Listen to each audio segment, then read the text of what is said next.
ओम शांति।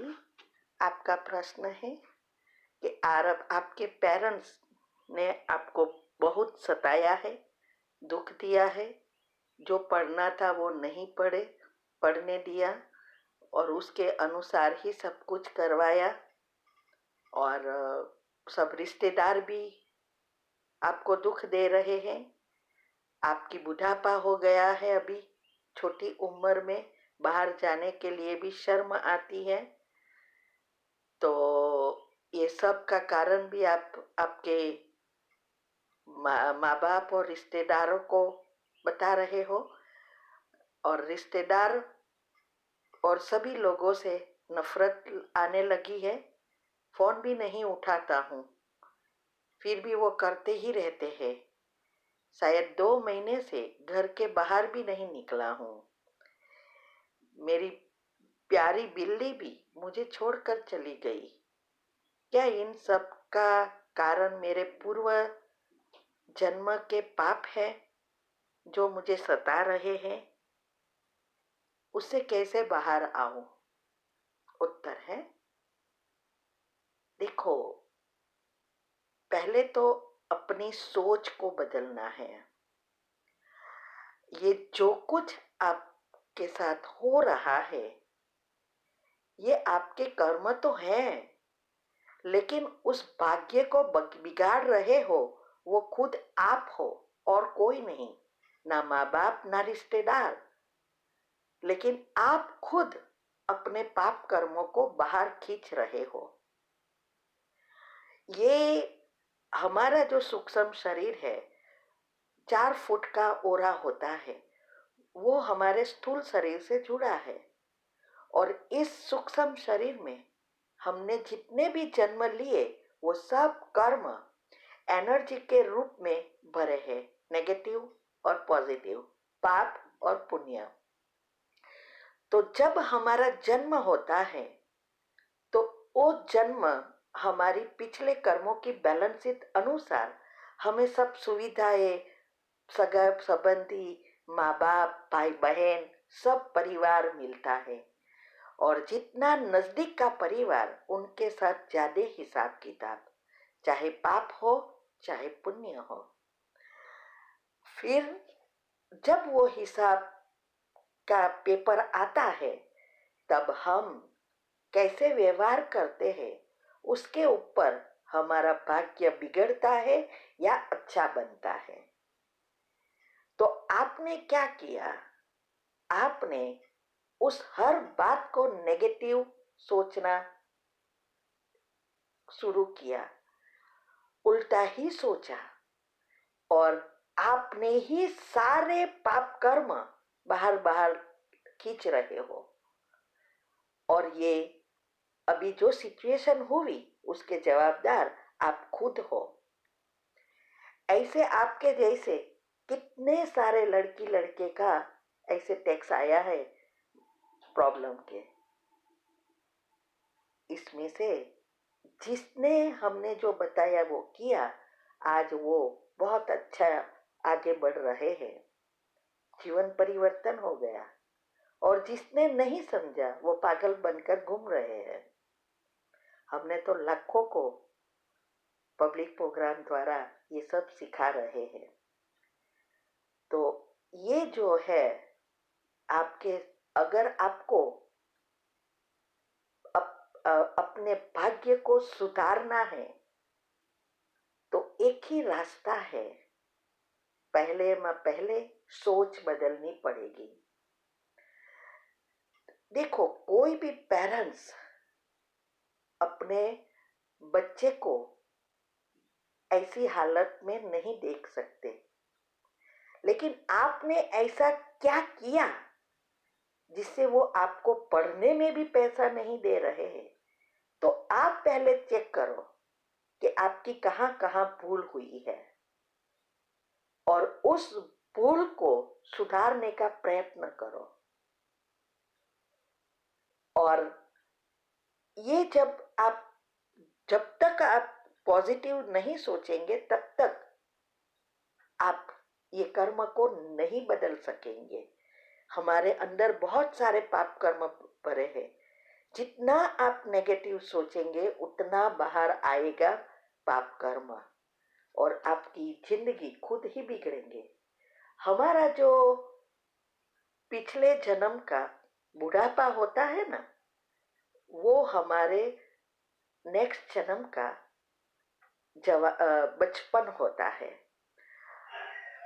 अगर किसी को बचपन या दूसरा जन्म सुधारना है तो उसको बुढ़ापा सुधारना पड़ता है। लेकिन बुढ़ापा भी तब सुधरेगा जब हमने जवानी में कुछ अच्छा काम किया है, भगवान का नाम लिया है, पॉजिटिव बने हैं, तब सुधरेगा। तो आपने बहुतों को तड़पाया होगा पिछले जन्मों में, बहुतों की बद्दुआएं ली होगी, वो सब आप नेगेटिव एनर्जी द्वारा बाहर खींच रहे हो। और उस नेगेटिव एनर्जी पिछले जन्म की जो बैलेंस शीट बनी है, वो पहले बचपन से ही दुख की बनी है। इसीलिए ये सब हो रहा है, इसमें किसी का भी दोष नहीं है, दोष खुद आपका है। इसीलिए ये जो पाप कर्म है उसको भस्म करने का एक ही रास्ता है, उसको योग अग्नि द्वारा ही भस्म कर सकते हैं, और कोई रास्ता नहीं है। तो इसके लिए आपको पहले तो योग सीखना पड़ेगा, और आपके माँ बाप को रिस्पेक्ट करना सीखो। माँ बाप की ने जो भी किया तो वो आपका खुद का जो भी कारण है उसको सुधारो, माँ बाप को सॉरी बोलो, और फिर उसके कार्य में भाग लो। इसके लिए हमने यूट्यूब पर हमारी चैनल है, उस पर सब कुछ रखा है। कर्म की गुह्य गति, साइंटिफिक रीति से आपके अंदर जो ये हुआ वो क्यों हुआ, कैसे हुआ, कैसे रसायन बनते हैं, ये सब हमने साइंस अनुसार समझाया है, कुंडलिनी चक्र के अनुसार समझाया है। ये सब बातें को सुनना शुरू करो, और पेपर और पेन लेकर लिखना शुरू करो, और बाहर की जो भी व्हाट्सएप पर या टीवी पर चीजें आप देखते हो वो कंप्लीटली बंद करो, क्योंकि नेगेटिव इनपुट बंद करना पड़ेगा और पॉजिटिव इनपुट डालना पड़ेगा। तो ये शुरुआत करनी पड़ेगी, और साथ साथ 7 दिन का कोर्स है वो भी करना पड़ेगा, शिविर, जो तब आपको योग आएगा मन को परिवर्तन करने के लिए। आपकी जो बिल्ली भी आप सोचो चली गई, उसका कारण क्या है? नेगेटिविटी। अब हमारा ओरा इफेक्ट होता है, जितनी हमारी पॉजिटिविटी होती है तो सब चीजें हमारी तरफ खींचती है, अच्छी अच्छी चीजें। जब हमारी नेगेटिविटी होती है तो सब चीजें बुरी बनती है और दूर भागती है, भाग्य दूर भागता है। इसीलिए ये पिछले जन्म का कर्म है, और आपने नया भी बनाया है। तो आपके माँ बाप के दोष देना बंद करो। ये जो माँ बाप है ना, वो बहुत मुसीबत से मिलते हैं। अगर वो नहीं होते तो आप जन्म भी नहीं होता, इस सृष्टि को नहीं देख सकते हैं। इसीलिए एक कहानी है कि एक नामी ग्रामी लेखक है, उसका नाम मैं भूल गई हूँ, लेकिन वो तीसरी फेल है, और तीसरी स्टैंडर्ड में ही 2-3 बार गया, फिर भी फेल ही होता था। घर में सब उनको नेगेटिव ही बोलते थे, पेरेंट्स वगैरह सब, कि ये तो पढ़ने वाला ही नहीं है, पढ़ने वाला ही नहीं है। रोज ऐसा करते और ही नेगेटिव कर्म बनते गए होंगे। अभी एक बार उनके घर में एक संत आया, क्योंकि माँ बाप भक्ति भाव वाले भी थे, तो संत आए थे, तो उस बच्चे को मिले। तो उसने बच्चे को कहा क्या करता है, तो माँ बाप ही बोलने लगे कि क्या करेगा, ये पढ़ता ही नहीं है, वो ये सब जो भी कुछ नेगेटिव था सब बोला। तो संत ने उसको आशीर्वाद दिया कि आप बहुत प्रगति करेंगे। तो माँ बाप ने कहा कहाँ करेगा, वो तो पढ़ता ही नहीं है। तो संत ने उस बच्चे को कहा कि बच्चा देख, तू तेरे पढ़ने में मन लगे या ना लगे ये तू जाने, लगे तो पढ़ना, नहीं तो छोड़ना, लेकिन एक काम रोज करना। अच्छी जो चीजें हैं, भगवान की बातें हैं या कोई अच्छी अच्छी चीजें जो जीवन में जरूरी है, ऐसी बुक लाकर रोज पढ़ना। एटलीस्ट कम से कम 1 घंटा से शुरू कर।